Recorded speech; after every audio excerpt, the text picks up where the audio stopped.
কখন উঠেছে? আমরা তো অপেক্ষা ছিলাম রাজকন্যার বাবা রাজকন্যা কখন উঠবে না ভাবি। এখন আসসালামু আলাইকুম, সালাম দাও। আসসালামু আলাইকুম। তো কেমন আছেন সবাই? আশা করি সবাই অনেক ভালো আছেন আল্লাহর অশেষ রহমতে। আলহামদুলিল্লাহ ভালো আছি। চলে আসলাম একটা নতুন ব্লগে। দেখেন আবদিয়া হলো সকাল সকাল পড়তে বসছে, চক দিয়া লিখতেছিল লেখা। দেখেন মুখের কি অবস্থা। কি খাবো বাবার বাড়িতে আসলে কি খাবো কি খাবো, আর বাসা থাকলে বলে এটা দাও ওটা দাও না, কারণ ওটা ফ্রিজ কাছে থাকে, যা যা খাবারের জিনিস সব সামনে থাকে। কি আনছে?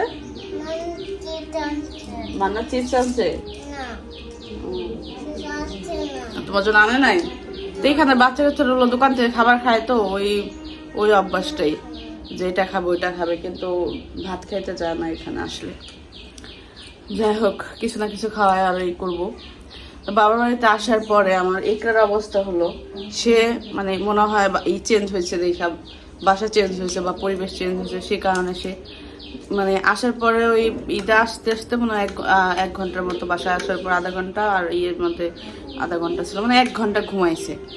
তারপরে দেন সে উঠছে, ওঠার পরে প্রায় 1টা বেজে গেছে, তার শোয়াইলেই উঠা যায়। সে এই রুমে ঘুমাইতেই পারে না। রাত 2টার দিকে সে ঘুমাইছে, এখন 10টা বাজে না, 2টা বা 3টার দিকে ঘুমাইছে, ওই 10টার দিকে উঠলো। এর মাঝে মধ্যে উঠছে আর খাইছে, আবার ঘুমায় পড়ছে, কিন্তু আসার পর আর ঘুম আসে নাই। যেটা দিয়ে তার সন্ধ্যা 9টার দিকে বা 8টার দিকে ঘুম দেওয়ার কথা, একদম 6টা বাজে ওঠার কথা, সেটা আর করে নাই। চেঞ্জ হয়ে গেছে তার রুটিন। তাই যে এখন 10টা বাজে, এখন হলো ভাবি তানহারে নিয়ে হলো স্কুলে গেছিলো, আসলো, এখন সবাই ডাকতেছে সকালে নাস্তা খাইতে। তুমি খাইছিলে মা? আমার দিকে ঘুমাই এগুলো ও কুলে ঘুমাইবে, মানে এখন আবার এটা কি কুলে ঘুমা আসবে। ড্রেসটা পরে যাইছে কত সুন্দর দেখা গেছে, এখন দেখা যায় কেমন কি অবস্থা হয়েছে। তা শোয়াইলো ওইটা দেবো না, হ্যাঁ মার কুলে ঘুমাইতেছিল, কিন্তু যে শোয়াইছে উঠতে গেছে। তা আমি খাবো এখন। আসো একটু খাওয়া দিয়ে আসো মা।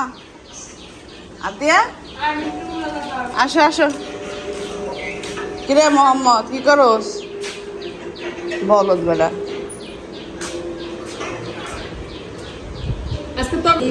সপ্তাহ আবু তো গেল ওটা কেকটা ই করলো, 2টা কেক কড়াই খেয়ে গেছে দেখে লিয়া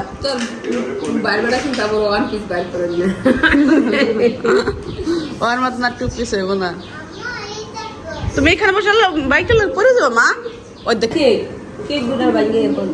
ওর আব্বার রাইখে গেছে দেখে এরকম করলো নাকি? পাগল হয়ে গেছে।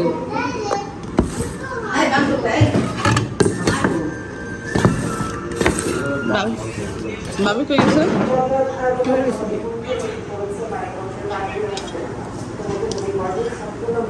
আজকে সকালে নাস্তা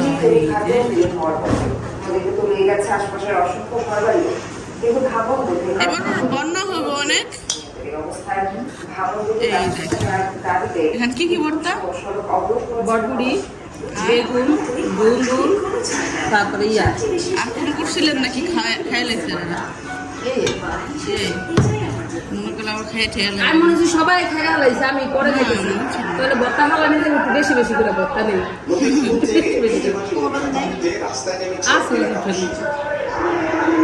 একটু বেশি করে। তো যে বাসা থেকে যে এইগুলা নিয়েছিলাম সবজিগুলো, ওইগুলো আর আমি মনেই পড়ে নাই। আমি ভাত খেতে বসছি আর মনে পড়ছে, আমি ভাবছি যে এই করবো, মানে ভাত খাওয়া শেষ হইলেই যে ভাবি যে দিব। এই বমে মরিচ করে আব্বাই দিয়েছিল। হ্যাঁ অনেক ঝাল, দেশি মরিচ। কোনটা? না না এটা না, এটা না, এটা নেই। আমরা লেবু আমি সব নিয়েছি, কারণ যদি পয়সা দেওয়া খা 2 দিন পরে ফ্রিজে নষ্ট। হ্যাঁ আমার হাসি আছে কি, আমি ভিডিও অন করছি কারণ হচ্ছে ভাবি আর আমি যে কথা বলতেছিলাম ওই মুহূর্তে বাজার থেকে এসে একটা চাল কুমড়া নিয়েছে। চাল কুমড়াটা নিয়ে যে কাহিনী করলো, ওই চাল কুমড়াটা আমি খাই নাই, কি দেখাবো আমি? ও আনছে আপনি, আমি কি দেখাবো? কালকে নিরামিষ খাইলে দিবি না। হ্যাঁ ওই বেগুন আছে আর পেঁপে আছে নিরামিষ। এটা কি কাটছে? এটা বেগুন কাটছিলাম, রান্ধব কইছিলাম, আর এইটার কারণে আর রান্ধতারি নাই কেন, কারণ আরো পেঁয়াজ মরিচ সবজি কাটা লাগবো, আমি আর কাটতারি নাই। এই যে মরিচের কথা গেছে, অনেক জাল এটা খাওয়ান জানো আসে না যে গ্রাম করে ঝাল অনেক নষ্ট হয়ে যাইতেছে। ধন্যবাদ ই করে ছুটাই রাখেন, তাহলে দিতে হবে, নাহলে নষ্ট হয়ে যাবে।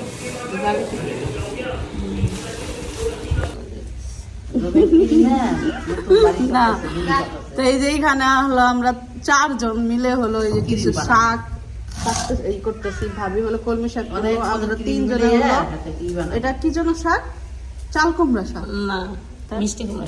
মিষ্টি কুমড়া, তো আমরা মিষ্টি কুমড়া শাক হলো ওই যে কাটলাম না ছিঁড়লাম, কারণ এটা হাতে ই করা হয়েছে তো, হাতে মানে করলে হলো ছিঁড়া বলে, আর বটি দিয়ে কাটলে হলো কাটা বলে।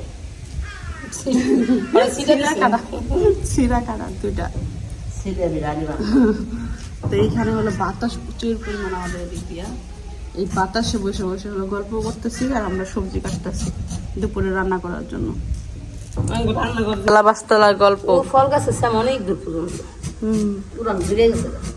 জায়গাটা কত সুন্দর, না জায়গাটা ছোট্ট করে একটা বাড়ি ঘর উঠে ই করলে, আমার বাড়িটা কত সুন্দর ছিল। রাখা দাদা অনেক বেশি পরিশ্রম লাগে, ই লাগে, দেখশন করা লাগে, এত টুনি বাড়ি হয়ে এত কোনদিন পরপরই জঙ্গল হয়ে যেত। মা কত পরিষ্কার করতাম, হ্যাঁ কতবার পরিষ্কার করতাম, কিন্তু কাজ যেত না। আস্তে আস্তে আস্তে ব্যথা বাবা। আমার কাপড়ের ব্যবসা করতে বলছে। কাপড়ের ব্যবসা আপনার কঠিন হয়ে যাবে, কারণ ওই যে মান হাজার না থাকতো না, তাহলে আপনার সহজ হইতো। ওরা কোনো ব্যাপার না। তারপর একদিন দুদিন করতে গেলে এর পরে যে পরিশ্রম গুলো তখন আর মন চায় না, মনে এনার্জি থাকে যতক্ষণ পর্যন্ত করে। এটা মানুষ লাগে, পার্মানেন্ট একজন মানুষ লাগে হেল্প করার জন্য, বুঝলেন? একলা সম্ভব না। এটা ফটোশুট, একটা 3 পিস বাস করতে আধা ঘন্টা 1 ঘন্টা জায়গা, বুঝলেন? বাবুর আমি করতে পারি না, আমি তো এই অসুস্থ কারণে কন্টিনিউ করি না, এরপরে ছেড়ে দিলাম। এই যে ঝগড়া কথা দাও, কেন চুল সারতেছে, ও চুল টানতেছে, ওই টানতেছে, ঝগড়া করতেছে। আমার কেউ শিখিয়ে দিলেন পারতাম। ফটোশুট করাটা অনেক বেশি টাফ, কারণ ফটোশুট করা ভাস চালা 3 পিসের ফটোশুট করে আবার ই খরচ লাগে যায়। তো এইখানে হলো আমরা আলোচনা করছি বিজনেস সম্বন্ধে, ভাবি বলতেছে আমি কেন বিজনেসটা ছাড়লাম। তো আমি ছাড়ছি যখন অসুস্থ ছিলাম, তখন আর করি নাই কেন, তারপর আস্তে আস্তে আর ওটার বোগালে যায়নি, তারপর তো দেশে চলে আসলাম। দেশে তো আর বিজনেস ওটা কন্টিনিউ করা সম্ভব না, তারপর করলেও অনেক পরিশ্রম। ঢাকা থেকে মালাই না, এখানে কি আমার এটা বেশি ইনভলভটা বেশি ছিল, যেমন আমি পছন্দ করে আনতাম, যে আবার দোকান থাকলে বাবু কিনে আনতো, দোকান থেকে বিক্রি হইতো। এখন অনলাইনে তো অল্প পরিমাণ জিনিস আনতে হয়, তার পছন্দ রুচি সম্মত ওই কইরা। তা আমি শুধু যদি নিয়ে আসি, যদি বিক্রি না হলো, আবার যদি ধরেন আপনার কারোর সাথে বিজনেসম্যানের সাথে যদি কোনো পরিচয় থাকে, ও যদি হেল্প করে, যে আমি প্রোডাক্ট তুমি শুধু বিক্রি করবা, যা বিক্রি না হবে ওইগুলা নিয়ে আসবা। এই যে আমি আসলে এগুলো একদম ফাটাই ফেলবো। হেই আবু তালহা আপনি এটি অপছন্দ করে ভেঙ্গানো, তুমি এরকম করতেছো কেন? তুমি বড় ভাই হইয়া ভেঙ্গাতেছো কেন? তুমি জানো না বোনে পছন্দ করে না এটা? তো তুমি কান দেয় কি মজা পাও বোনের, সেটা বলো। মজা পাও? আমিও কিন্তু মাইরা মজা পাই। হ্যাঁ সেই মারা মারো, মাপ দিয়া কান্না করো না। আবু তালহা আমি কিন্তু মারুম। আমি নিম না, তাহলে যাবা আমার সাথে, যাবা দাও তো, যাবা দাও তো, যাবা দাওটা নি দুটো ভাত খেবো, ক্ষুধা লাগছে। টাকা দাও, ডিম আনবো। টা দাও কইতে পারে, আপনি বুঝেন নাই, ওর ইংলিশ ভাষা বুঝেন নাই। মান হারাপ দিয়ে বইছে কেমনে? মেয়েটি সরাই দেন আমার কাছে, দেন আমি কেটে দিই। আমাকে শাক করা শেষ। এইটার মধ্যে আলু দিয়ে আর শাক দিয়ে হলো ভাবি ভাজি করব, আলু দিয়ে। আর এই যে এইখানে দেখতে পাচ্ছেন কলমি শাক। এই কলমি শাক ঢাকায় জাজিরায় আমরা কিনা খাই, আর এইখানে আমরা ফ্রিতে খাই। ধরেন এখানে সব যদি তেল থাকে, মরিচ, আর যদি কি যেন পেঁয়াজ থাকে, তাহলে সবই মানে 7 দিন আপনি 1 সপ্তাহ আপনি বাইরের এইখানকার মানে হ্যাঁ মানে সবজি রান্না খাইতে পারবেন, যে কোনো শাক মানে সপ্তাহ চলে যাব। এরকম শাকসবজিও আছে যদি তেল পেঁয়াজ থাকে। এই জন্য গ্রামে অনেক বেশি সুবিধা, যারা গ্রামে থাকে। মানে বিশেষ করে এই বাজারটা কিন্তু প্রচুর পরিমাণ টাকা যায় না ভাবি, যদি হিসাব করা হয় সংসার খরচ অনেক বেশি হয়।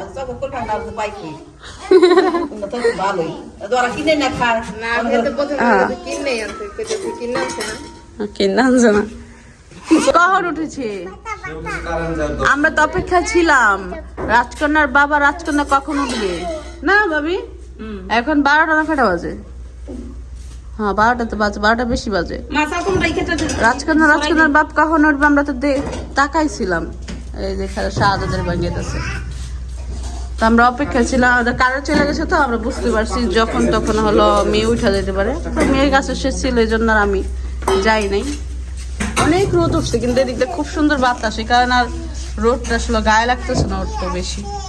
বৃষ্টিও নাকি নাই, ওদিকটা কালো হয়ে যাইতেছে মা, ওদিকটা এই অন্ধকারে মেঘলা করে রাখছে।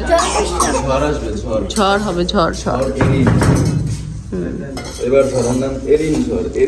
এরিন নি না, আমরা তো শুনেছো তোমরা কারেন্ট চলে এসেছে। যাও এবার, যাও যাও ঘরে যেয়ে ঘুমাও গা, যাও আবার একটা ঘুম দাও গা সন্ধ্যাবেলা উঠে তোমরা। হ্যাঁ আবার একটা ঘুম দিও গা সন্ধ্যাবেলা উঠে দিও তোমরা।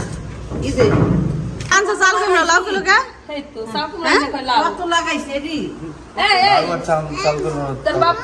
মানুষ যখন কি মা কত চিন্তা, আপনার অনেক ট্যালেন্ট না। এ বাবু, যখন ধরো একজন মানুষ একটা কাজে হয়েছো, এই কাজটা কমপ্লিট করতে পারছো না, তখন চাল কুমড়ার মতন কাজও করতে হবে না। এই চাল কুমড়া কিন্তু বেশি কাজে লাগে না, মানে বেশি জিনিস ইউজ করে না মানুষ, তরকারি খায় না। ভাজি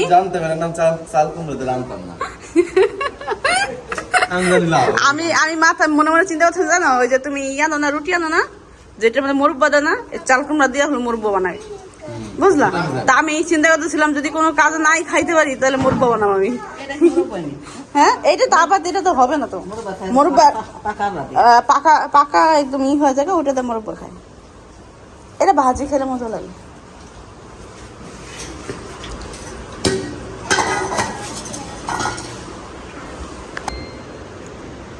তো ভাবি হলো দুপুরে হয়তো কোনো দাওয়াত আছে তার, তো দাওয়াতে যাবে, এই জন্য হলো ভাবি তাড়াতাড়ি রান্নাবান্না করতেছে, রান্নাবান্না করে যাবে। এই বুড়ির কথা শুনলেই হাসে, বুড়ির কথা শুনলেই হাসে। হ্যাঁ কথা শুনলেই হাসো তুমি। ওর পিসি এত বড় বড় আমি ফার্স্ট টাইম দেখলাম, একদম ভাবির মতো। ভাবির পিছু কিন্তু অনেক বড়, দেখেন চোখ বোঝেন বলা হয়। এই দেখেন কত সাফাদের মানে খেয়াল করিনি, আজকে চোখের পিসি খেয়াল করলাম। দেখেন এই কত বড় বড়, এই যে এই যে এমনি করলে বুঝবেন। এই দেখেন অনেক বড় বড় পিসি, চোখে দানা মা, এই মুখে দানা, মুখে পিসি অনেক বড় বড়। আমার আর ইকরার পিসি অনেক ছোট, ইকরারটা দেখলাম ছোট, আপনি একটা মোটামুটি ভালোই। এখন বড় হইতে হইতে যদি আবার পিসি বড় হয়, চোখের পিসি খুব কম ইকরারটা। চাল কুমড়া কি করবো, ভাজি করবো, আলু দিব না, তা আলু দিয়ে রেখে দিয়েছি।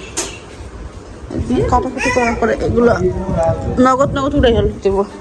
কাটাকাটি রাখলে বলে কি বলে, মুরব্বিরা বলে।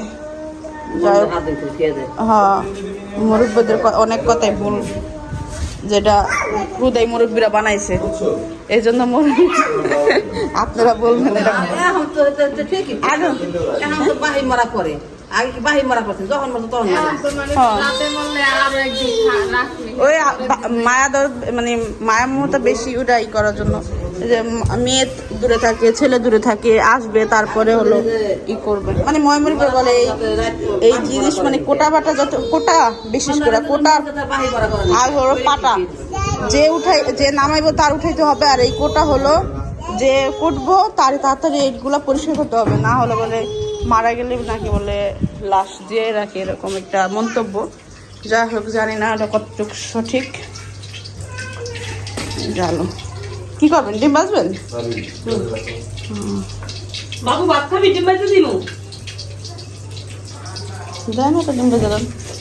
জিজ্ঞেস কর। ভয় পাও কেন? ও তার মানে ও ডিম ভাজা খাইবো? খাবি রে? হ্যাঁ খাইবো, দেন। নীরবতা কি জানো সম্মতির লক্ষণ। কেন মুখটা কইলে কি হয়? আমি খাবো। থাকলে আমার হ্যাঁ মা কি কর? বাবজি কোটার জন্য কিছু একটা দিব। আমি তোর সঙ্গী বউ, তার মানে তুই উঠে গেছে হ্যাঁ ইচ্ছা খেলতেছে আম্মু? খেলতেছে পরে তুমি কুক কুক উঠে করে গেছো? উঠলো। উঠে গেছো? আমি কুক কুক করে কেউ নাই আশেপাশে, তার সাউন্ড পাই না। তোমার দেখে আমরা খেয়েছি, কারণ অনেক রাত হয়েছে, বেল হয়েছে, তোমরা উঠে দেবা। তোর কাকাটা একবার দিয়ে দিলাম অর্ধেক অর্ধেক। এরপরে খেললো অনেকক্ষণ, পরে সামনে নিয়ে এলাম। অবশ্য চাল কুমড়া ভাজি খাই না অনেক দিন হয়েছে। তুমি এখনো পর্যন্ত চাল কুমড়া ভাজি খাইছো? মানে আমাদের বিয়ের পরে দেখছো? আমি তো ভাই চাল কুমড়া চিনি না, আমি তো লাউ চিনি। এ ভাবি, ও ও লাভ মনে করে চাল কুমড়া নিয়েছে, বুঝছেন? নিজে তো চাল কুমড়াই, নিজে তো চাল কুমড়াই, কি করবো? আরে ও এটা চাল কুমড়া আর লাউ কুমড়া। ওই যে তার হ্যাঁ বলছে, স্কুল থেকে এসে বলছে, চলে এসেছে স্কুল থেকে। দেখেন, একজন একজন করে গোসল করা পাড়া, একজন একজন করে এই যে পরিষ্কার করা, মানে পানি মুছাইয়া ড্রেস পরাই দিই। এই যে শাহজাদি বারবার হলো দরজার সামনে যায় ময়লা টোকা খাইতেছে। মানহারা হলো ওই যে গোসল করে আইলো, এই যে মুছাইয়া ড্রেস পরাই দিলাম। আবদিও আইসে গোসল করে ড্রেস পরাই দিয়েছি। ওদের গোসলখানা কে কেন গোসল করাইয়া সারি দিতেছে, আর ওরা কাপড়টা নিয়ে দৌড় করে হেনাইতেছে। আম্মু কেমন আছো তুমি? হ্যাঁ এখানে কতক্ষণ, আসো আসো আমার কাছে আসো, আমার কাছেই ছিল। আর এখন ক্ষুধা লাগছে, আর আম্মুরে খুঁজতেছে, ভাবি কই গেছে কে জানে। বাইরে আজকে অনেক পরিমাণ রোদ, ঘরের মধ্যেও গরম লাগতেছে। আসো আমার কাছে আসো, আসো আসো ফুপু, এই তো গুড, আসো। এই যে আমাদের আবদিও গোসল করছে, এক পায়ে মোজা পরে হাঁটতেছে। Matching matching.